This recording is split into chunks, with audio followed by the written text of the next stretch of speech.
Hello, hi, welcome back to my channel career Ashram. आज बात करने वाले हैं one of the precious university Gujarat का गणपत यूनिवर्सिटीज़। इस्टेब्लिशमेंट ईयर की बात कर लेते हैं तो प्रीवियस ईयर ये कॉलेज था जो 1995 का था, बट आफ्टर 2005 ये एक यूनिवर्सिटी में बदलाव आ गया है। आफ्टर दैट अगर यूनिवर्सिटी की बात कर लेते हैं तो 150 प्लस कोर्सेज ऑफर करता है। हमारे सामने जो है अभिषेक सर है। नमस्कार सर। नमस्कार सर। बहुत बहुत धन्यवाद हमारे करियर आश्रम के प्लेटफॉर्म में जुड़ने के लिए। Thank you so much sir. बच्चों को कुछ गणपत यूनिवर्सिटीज के बारे में बताया। करेक्ट। सी बेसिकली ये जो है ये फिलैंथ्रोपिक यूनिवर्सिटी है। मतलब आप लोग अगर सोचेंगे कि यहाँ पे बच्चा एजुकेशन लेगा तो यूनिवर्सिटी को बस पैसे से मतलब है, नहीं। ये फिलैंथ्रोपिक यूनिवर्सिटी जैसे कि हमारे यहाँ पे लिखा है। पहला चीज़ ये कि गणपत में नैक ए ग्रेडेशन NRF का टॉप 100 रैंकिंग में है। QS यूनिवर्सिटी जो वर्ल्ड रैंकिंग है उसमें आपका डायमंड आ गया है। यूनिवर्सिटी का जो कैंपस है वो 650 एकर्स का है। मतलब वो एक टाउनशिप है, गणपत विद्यानगर बोलते हैं उसको। कैंपस के अंदर 2 बैंक है, SBI का बैंक है, वहाँ का कोऑपरेटिव महसाना कोऑपरेटिव बैंक है, पोस्ट ऑफिस है, शॉपिंग मॉल है, सब कैंपस के अंदर है। It's a clean and green campus. हमारा प्राइमरी मोटो जो है वो है good education in affordable price. इसीलिए हम लोग का जो फीस है वो रेगुलेट करता है गवर्नमेंट ऑफ गुजरात। जो ACPC कमेटी है गवर्नमेंट ऑफ गुजरात का, वो सब्सिडाइज करता है फीस। इसीलिए हम लोग इतने कम खर्चे में इतना वर्ल्ड क्लास इंफ्रास्ट्रक्चर, इतना सारा फैसिलिटी स्टूडेंट को दे पा रहे हैं। दैट मींस के जो बच्चे इकोनॉमिक से थोड़ा सा वीकर सेक्शन से हैं, करेक्ट। अगर उनको पैसे की वजह से एजुकेशन ले नहीं सकते हैं तो गणपत यूनिवर्सिटी एक ऐसी यूनिवर्सिटी है जो आपको बहुत ही लो बजट और बहुत ही लो पैकेज में एजुकेशन प्रोवाइड करती है। Correct. Am I right, sir? Absolutely right. और इसका ये बहुत बड़ा हम लोगों का ये मोटो होता है कि बच्चे जो आ रहे हैं उसको क्वालिटी एजुकेशन मिले, उसके साथ साथ उसका होलिस्टिक डेवलपमेंट हो। कैसा? कैंपस में सबसे बढ़िया जो चीज़ है, एक चीज़ है हम लोगों का ओलंपिक साइड स्पोर्ट्स एकेडमी है। मतलब वहाँ पे आप लगभग 52 टाइप्स ऑफ स्पोर्ट्स खेला जाता है। वहाँ पे पूरा वेस्टर्न इंडिया का जो नेशनल यूथ कॉन्फ्रेंस होता है, नेशनल स्पोर्ट्स मीट होता है, सब यूनिवर्सिटी गणपत यूनिवर्सिटी में होता है। क्यों? क्योंकि एकमात्र यूनिवर्सिटी ये है जिसके अंदर ओलंपिक साइड स्पोर्ट्स फैसिलिटी है। और दूसरा चीज क्या है? दूसरा चीज है university, the only university in India. 2-3 चीज मैं बताता हूँ जो कि बहुत ही इंटरेस्टिंग है। एक चीज, the only university in India जिसके कैंपस के अंदर एक पूरा जहाज है, एक पूरा शिप यूनिवर्सिटी कैंपस के अंदर है। जो हम लोगों का मरीन इंजीनियरिंग का कोर्स है वो बहुत ही फ्लैगशिप प्रोग्राम है, DG शिपिंग मिनिस्ट्री वो चलाते हैं। तो that course is very sort after. पूरा इंडिया से बच्चा आता है। IMUCT जो एग्जाम होता है उसको देकर आना पड़ता है। उसके बाद GDPI होता है, उसके बाद उसका सिलेक्शन होता है। और इसका प्लेसमेंट पैकेज तो बढ़िया, मतलब उसको इंटर्नशिप में $1000 to $1200 तो आप पकड़ लो 1.5-2 लाख इंटर्नशिप में मिलेगा। तो सैलरी तो बहुत ही बढ़िया होता है उन लोग का। BTech, marine engineering, BSc I think बहुत ही कमी कॉलेज है जो मरीन इंजीनियरिंग रन कर रही है आज के डेट में। और आई थिंक मैंने सुना भी है कि मरीन इंजीनियरिंग में आपकी प्लेसमेंट काफी अच्छी है। बहुत सारे बच्चे जो है मरीन इंजीनियरिंग करना चाहते हैं बट उनको कॉलेज नहीं मिल पाती है। वो अवेयर नहीं है कॉलेज के बारे में कि कहाँ पर इंजीनियरिंग हो। बहुत सारे बच्चे जो है ट्रेनिंग प्रोग्राम्स को लेकर वहां जाकर एडमिट ले लेते हैं। तो यहाँ एक बेस्ट एग्जांपल है कि वो एक गणपत यूनिवर्सिटी के थ्रू एडमिशंस लेकर वो मरीन इंजीनियरिंग कर सकते हैं। करेक्ट। और बीटेक का जो है, बीटेक का हम लोग एकमात्र यूनिवर्सिटी जो हमारा 18 सेंटर ऑफ एक्सीलेंसी है। मतलब IBM के साथ, TCS के साथ, CTS के साथ हम लोगों का एक्सीलेंस सेंटर है। वहाँ पे IBM के जो मतलब प्रैक्टिसिंग प्रोफेशनल्स है वो क्लास करवाते हैं। एक चीज। दूसरा चीज है हम लोगों का जापान सुजुकी से, मारुति सुजुकी नहीं, जापान सुजुकी जो है उसके साथ हमारा कोलैबोरेशन है, जिसके तहत हमारे कैंपस के अंदर ऑटोमोबाइल मैन्युफैक्चरिंग यूनिट है। मतलब जो खुद के मैन्युफैक्चरिंग यूनिट है जो जहाँ पे गाड़ी तैयार किया जाता है। एक 2 चीज हो गया। तीसरा चीज ये है the only university in India जिस कैंपस के अंदर मेडिसिन का मैन्युफैक्चरिंग प्लांट है। मतलब कैंपस के अंदर ही वो मेडिसिन मैन्युफैक्चर होता है, जहाँ पे बच्चे को हैंड्स ऑन एक्सपीरियंस मिलता है। वो इंटर्नशिप भी कर सकते हैं, वहाँ पे प्लेसमेंट भी हो सकता है। तो ये 2-3 चीज़ है जो गणपत यूनिवर्सिटी को बहुत अलग करता है। आप सोचिए, आप आपको अगर फीस के बारे में बताएंगे तो द थिंग इज ये सारा फैसिलिटीज के अंदर इतने कम फीस में it is absolutely not possible. ये बस पॉसिबल हो रहा है क्यों? क्योंकि एसीपीसी जो गुजरात गवर्नमेंट का एकेडमिक कमेटी है वो हम लोग का फीस को सब्सिडाइज करते हैं। मतलब यूनिवर्सिटी चाहे भी तो 1 रुपया फीस इधर उधर नहीं कर सकता, वही डिसाइड करते हैं कि इस साल का इस सेशन का कितना फीस रहेगा। दैट मींस कि जो बच्चे अगर मेडिसिन लाइन के फील्ड में जाने चाहते हैं तो वो बी फार्मा यहाँ से कर सकते हैं, बायोमेडिकल साइंस करते हैं, बायोटेक करते हैं। ओके, तो इसमें यहाँ पर एक चीज चांसेस हो सकते हैं कि बच्चे अगर नए इन्वेंशन करते हैं मेडिसिन का, correct. तो उनको फुल्ली सपोर्ट मिलेगा। बहुत रिसर्च फैसिलिटीज बहुत अच्छी है। और ऑटोमोबाइल्स जैसे बताया कि बच्चे जो ऑटोमोबाइल इंजीनियरिंग करना चाहते हैं तो खुद का मैन्युफैक्चरिंग है तो कहीं ना कहीं वो न्यू आइडियाज एब्सोल्युटली कर सकते हैं। हम लोग का यहाँ पे अटल इंक्यूबेशन लैब भी है जो है अगर कोई बच्चा मैनेजमेंट को लेकर पढ़ता है, पकड़ लीजिए बीबीए किया, एमबीए किया, तो उसके बाद उसके पास ये भी ऑप्शन रहता है कि उसका अगर कोई बिजनेस आइडिया हो वो अगर पिच करता है यूनिवर्सिटी मैनेजमेंट को तो ही can get a funding of up to 25 to 30 lakhs for a new entrepreneur. ये सब बच्चे को अभी एंटरप्रेन्योर बनना है, सबके पास एक आइडिया होता है कि मुझको ये बिजनेस करना है, क्योंकि बच्चे अभी 360 डिग्री बारे में सोचते हैं। मतलब वो सिर्फ एक ही चीज को लेकर पढ़ रहा है, बस उसी को लेकर वो नहीं सोचते, वो कैसे बस जॉब करना नहीं है, जॉब क्रिएटर भी बनना है। That is the whole idea of the university. और ये कैंपस के 2-3 चीज और भी बहुत सारे हैं कि बच्चे जो वहां पे रहते हैं वहां का डिसिप्लिन, वहां का सिक्योरिटी। जैसे आपको पता होगा कि गूगल का एक सर्वे किया था last year, the Google did a survey, तो उसमें क्या आया था कि इंडिया में बहुत सारे मेट्रो सिटीज में बहुत सारे अच्छे सिटीज है, वहां पे एक सर्वे हुआ था कि रात को 2-3 बच्चे लड़की को लेकर वो रास्ते पे छोड़ दिए थे, उसको फॉलो कर रहे थे और देख रहे थे कि कौन सा सिटी सबसे सेफ है।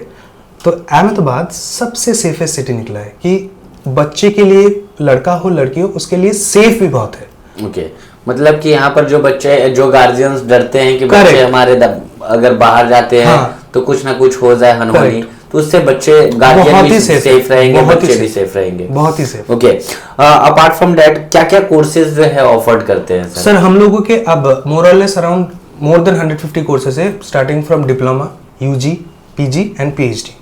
हम लोगों के कंप्यूटर में, मतलब इंजीनियरिंग में आपका कंप्यूटर साइंस इंजीनियरिंग का जितना वर्टिकल से एआई हो सकता है, डेटा साइंस हो सकता है, मशीन लर्निंग हो सकता है, ये जितना सारा सीएस का। सर जैसे आप फीस के बारे में बात कर रहे थे कि बीटेक की अगर कोर्सेज की बात कर लेते हैं तो फीस की बात कर ले तो आज के डेट में बहुत सारे बच्चे जो है सीएससी के बारे में ज्यादा फोकस कर रहे हैं। तो एक छोटा सी एग्जाम्पल बता दीजिए कि जो बच्चे इस कॉलेज में एडमिशन लेंगे उनकी फीस कितनी कम है, तो एक छोटा सा सीएससी का फीस बताकर एग्जाम्पल आप बता सकते हैं सर। पहले तो और भी मजे की चीज बताता हूँ, फीस से पहले मैं बताता हूँ कि हॉस्टल फीस कितना लगता है। ओके, क्योंकि बाहर से बच्चे जाएगा, जाहिर सी बात है उसको हॉस्टल लेना पड़ेगा।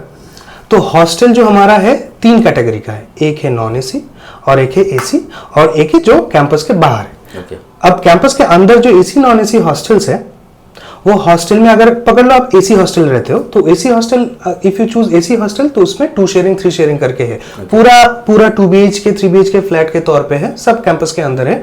तो वहां पे 2 शेयरिंग 3 शेयरिंग करके बच्चा रहेगा और उसका breakfast, lunch, evening snacks and dinner सब मिला के, एसी हॉस्टल में रहने के बाद सब मिला के उसका महीने का लगभग 6000 तक हो जाएगा, सब मिला के। मींस कि जो बच्चे अगर फूडिंग के लेकर भी इशू होता है कि जो बहुत सारे कॉलेज है जो 2 टाइम्स मील्स देते हैं और उनकी अगर हॉस्टल फीस की बात कर लेते हैं तो 8000-9000 मंथ का पड़ जाता है, तो उसके अकॉर्डिंग आपकी फूडिंग लॉजिंग में भी बहुत ही कम है। हाँ, मतलब एसी हॉस्टल का, और अगर नॉन एसी लेता है तो वो तो और भी कम हो जाएगा। फिर भी कितने पड़ेंगे सर नॉन एसी का? नॉन एसी का आप पकड़ लीजिए सब मिला के महीने का आ जाएगा आपका 4000। वाह, दैट मींस कि बच्चे इजीली वैसे वहां से बहुत ही, हम लोगों का मोटो ही यही है कि education shouldn't be costly so that कि जिसके पास पैसा हो सिर्फ वही पढ़ सकते हैं, नहीं, सब पढ़ सकते हैं।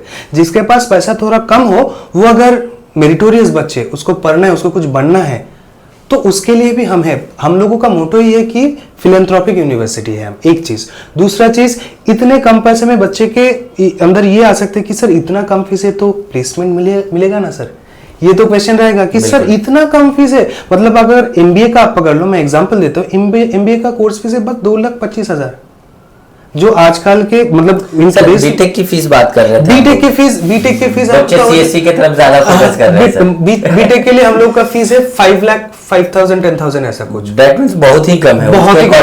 आप देखते हो तो बहुत सारे अच्छे जो कॉलेज है जिसकी अच्छी प्लेसमेंट है वो 10 लाख 12 लाख की फीस होती है। तो दैट मींस यहाँ पर बच्चे इजिली वैसे 8 लाख के पैकेज में या 7 लाख के पैकेज में इजी वैसे आप सोच लीजिए नैक का एक्रेडिटेशन नहीं है, जिस कॉलेज का नैक का एक्रेडिटेशन नहीं है उसका भी फीस इससे ज्यादा होता है। बिल्कुल। हम लोगों का नैक है, एनआरएफ है, फिर भी हम इतना कम, वही बस वही है कि गुजरात गवर्नमेंट हम लोगों का ये फीस रेगुलेट करता है। उसी तरीके से एमबीए का फीस आपने बताया था क्या सर? 2,25,000 2,25,000 2 साल का। बहुत ही अच्छी। और स्पेशलाइजेशन की बात कर लेते हैं तो क्या क्या ऑफर करते हैं एमबीए में? स्पेशलाइजेशन है आपका एचआर, मार्केटिंग, फाइनेंस, ये तो हो गया। उसके बाद बिजनेस एनालिटिक्स है, उसके बाद आपका एमबीए फार्मा है, उसके बाद आपका एमबीए एग्री बिजनेस है, उसके बाद आपका एमबीए लॉजिस्टिक्स है। बहुत सारा स्पेशलाइजेशन है और इसका सबके साथ इंडस्ट्री कोलैबोरेशन में ये कोर्स करवाया जाता है। जो भी मैनेजमेंट का कोर्सेज है, जो भी है, बीबीए, एमबीए। क्या डुअल स्पेशलाइजेशन भी देता है क्या? हाँ, मेजर माइनर जो स्पेशलाइजेशन, मेजर एंड माइनर वो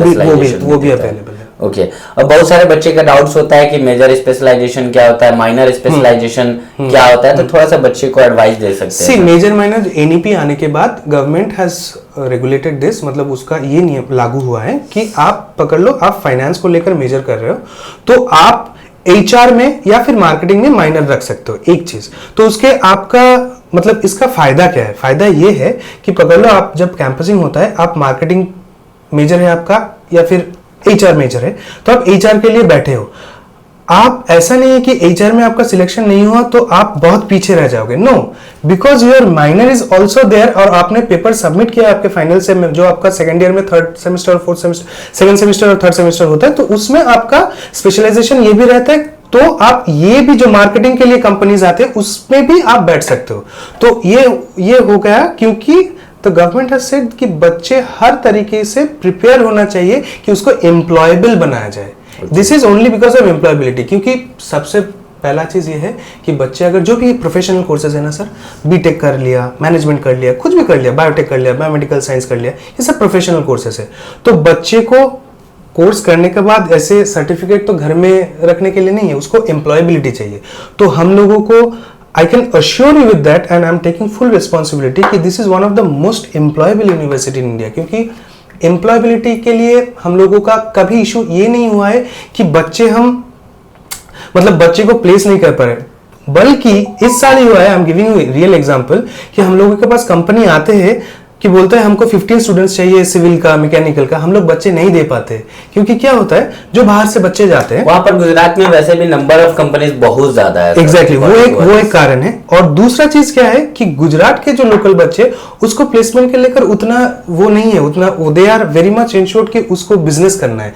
बाहर के जो बच्चे जाते हैं, पकड़ लीजिए पूरा ऑल ओवर इंडिया से, उसको ये दिमाग में रहता है कि हमको एम्प्लॉयबिलिटी चाहिए, हमारा प्लेसमेंट क्या होगा। तो इसीलिए प्लेसमेंट का वो फायदा भी बहुत होता है।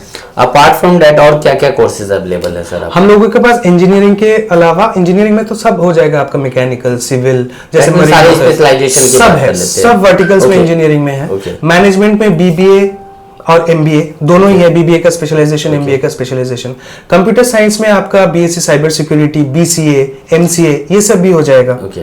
कुछ पैरामेडिकल्स का भी कोर्स? हाँ, पैरामेडिकल भी, ऑप्टोमेट्री है, फिजियोथेरेपी है, नर्सिंग बस हम लोगों का स्टेट पे लेता है। नर्सिंग हम बाहर के स्टेट से अभी नहीं लेते हैं। हो सकता है कि नेक्स्ट सेशन से हम चालू कर दें। अच्छा, बीएससी नर्सिंग नहीं लेते हैं या जीएनएम भी नहीं लेते? बीएससी नर्सिंग नहीं लेते, जीएनएम लेते हैं। जीएनएम का बहुत स्मॉल कोटा रहता है सीट का, बहुत ही स्मॉल। उसके थ्रू कोई एग्जामिनेशन वगैरह? हाँ, उसके एग्जामिनेशन देना पड़ता है। उसको एग्जामिनेशन, गुजरात का जो एग्जामिनेशन है उसके थ्रू, काउंसलिंग के थ्रू आना पड़ता है।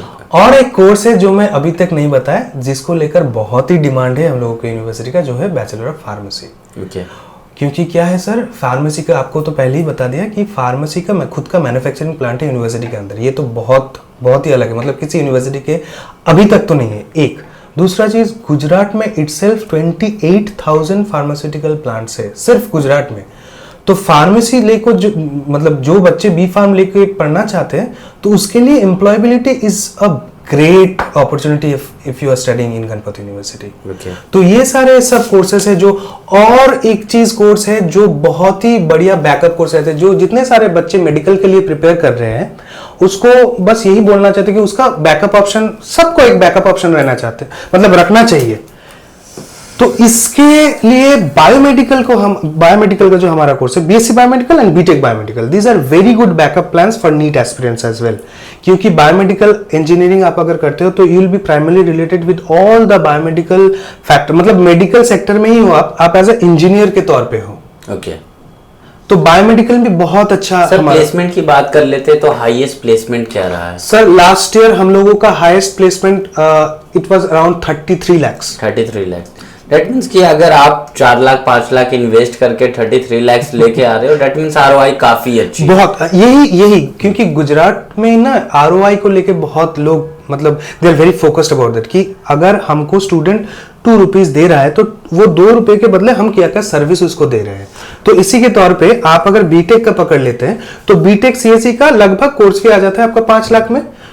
एवरेज पैकेज है हम लोगों का 5 to 6 लाख एवरेज, मतलब कि सीएससी का एवरेज पैकेज जो है 5 to 6 लाख। एब्सोल्युटली। ओवरऑल देखा जाए तो सर एवरेज पैकेज क्या है सर सारे कोर्सेज को मिलाकर? सारे कोर्सेज को लेकर एवरेज पैकेज आपका 4.5 आ जाता है। 4.5 आ जाता है।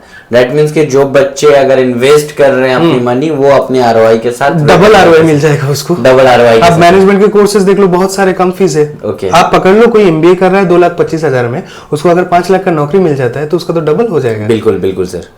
अपार्ट फ्रॉम दैट क्या बच्चे को स्कॉलरशिप वगैरह का फैसिलिटीज? हम लोगों का स्कॉलरशिप फैसिलिटीज भी है। अगर बच्चा मेरिटोरियस होता है, वो यूनिवर्सिटी में जाकर अच्छा परफॉर्म करता है, तो उसको फर्स्ट, सेकंड और थर्ड बच्चे को बहुत सारा स्कॉलरशिप दिया जाता है। अप टू 1 लाख स्कॉलरशिप वो उसको मिल सकता है। ये कॉलेज का स्कॉलरशिप है? कॉलेज का स्कॉलरशिप है। कॉलेज की scholarship apart from college scholarship, अगर जो बच्चे स्टूडेंट क्रेडिट कार्ड से स्टडी करना चाहते हैं तो बिहार स्टूडेंट क्रेडिट कार्ड भी अवेलेबल है, वेस्ट बंगाल क्रेडिट कार्ड भी अवेलेबल है, एंड गुरुजी क्रेडिट कार्ड जो झारखंड में चल रहा है वो भी अवेलेबल है। आफ्टर दैट बहुत सारे बच्चे जो माइनॉरिटीज से हैं तो मोमा स्कॉलरशिप भी उनके लिए अवेलेबल है। और बार बार हम बोलते हैं कि कैरियर आश्रम के थ्रू एडमिशन अगर आप लेते हैं तो हमारा खुद का स्कॉलरशिप चलता है, बट शर्त यही है कि फर्स्ट कम फर्स्ट सर्व है। तो जितने जल्दी हो सके आप आकर एडमिशन का सीट बुकिंग कीजिए ताकि आपको इस स्कॉलरशिप का बेनिफिट्स उठा सके। Thank you so much. और इसी तरीके से वीडियोस को सब्सक्राइब रखें ताकि नए नए कॉलेज के साथ हम आपके साथ अपडेट रहें, नए नए इंफॉर्मेशन देते रहें, ताकि आप बहुत ही लो बजट में और अच्छे अच्छे कॉलेज में आप स्टडी कर सकते हैं।